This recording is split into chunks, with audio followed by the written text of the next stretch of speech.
Endi Ali ibn Abi Talib qarang. Bir dona xurmoga yarasha ishlab, bir dona xurmoni olib Fatima Zahroning oldiga kelyapti. Yo'lda birov Alloh uchun bir narsa bering deyapti.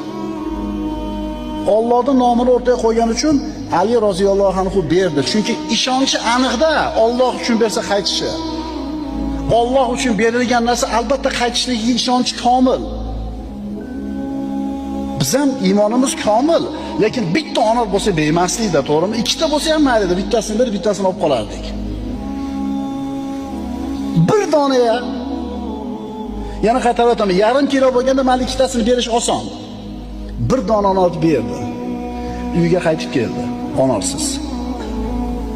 Nima bo'ldi keyin qissani davomida? Qani ona Fatimani? Ona yo'q, biroz so'radi, berdim deb turdi, eshik taqilyapti.